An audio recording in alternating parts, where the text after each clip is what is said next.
Students, ये है हमारा part 2 class 9 chapter number 4 science.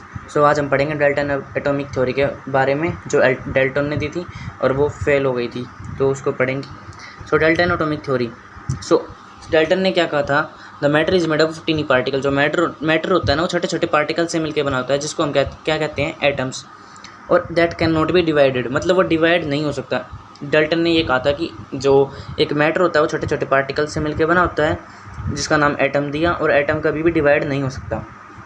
Atom are never formed और destroyed during a chemical reaction. मतलब एक रिएक्शन के अंदर ना तो हम एटम को बना सकते हैं और ना हम एटम को डिस्ट्रॉय कर सकते हैं। Atom is neither destroyed nor created in a chemical reaction. ये अपने फर्स्ट चैप्टर में पढ़ा था ये तो।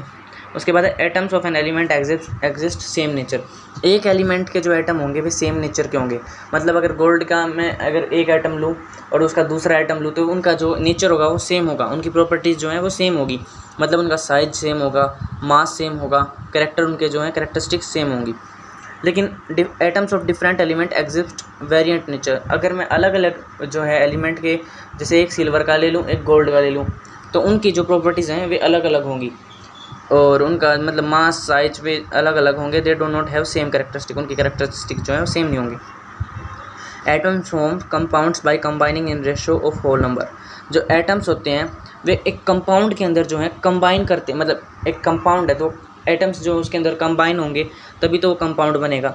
एक कंपाउंड को कम्बिनेशन ऑफ एटम्स कहते हैं। और जो वे एटम्स होते हैं ना, उनका जो रेशो होती है वो होल नंबर होती है। मतलब डेसिमल में नहीं होती कि आधा एटम, 3.5 एटम, 4.5 एटम, 4.2 एटम, इस तरीके से नहीं होती। मतलब 1 2 3 4 0 इस तरीके से होल नंबर में होती है। A compound contain a constant number and kinds of atom. एक कंपाउंड के अंदर जो है कॉन्स्टेंट नंबर ऑफ एटम्स होते हैं और काइंड्स ऑफ एटम होते हैं। कॉन्स्टेंट का मतलब है, इधर जैसे H2O की बात करूँ, H2 एक कंपाउंड है पानी का, तो उसके अंदर 2 हाइड्रोजन है, 1 ऑक्सीजन है। वो क्या है? कॉन्स्टेंट नंबर है ना। तो यही कह रहा है कि एक compound contain a constant number and kinds of atom. उसके बाद देखो, ये थी हमारी डाल्टन की थ्योरी। अब ये फेल कैसे हुई? मतलब इसने बाकी सारी चीज़ तो ठीक बोली थी, बस इसकी जो है एक बात में कमी रह गई, जो कि सबसे मेन थी। अब हमने स्टार्टिंग में पहले पार्ट में पढ़ा था कि जो एटम है ना, स्टार्टिंग में हमने पहले पार्ट में क्या पढ़ा था कि जो एटम को हमने मतलब दिखाया था कि प्रोटॉन, इलेक्ट्रॉन, न्यूट्रॉन, जैसे मैंने उसके बताया था। अभी आगे उसकी थ्योरी पढ़ेंगे। डाल्टन की जो थ्योरी वो गलत कैसे हुई? Dalton suggest that atom can neither be created not destroyed and are individual but the discovery of electron and proton in. मतलब डाल्टन ने क्या कहा था कि एटम जो है ना तो वो मतलब उसको और भी ज़्यादा हम फर्दर डिवाइड नहीं कर सकते, मतलब एटम के हिस्से नहीं कर सकते।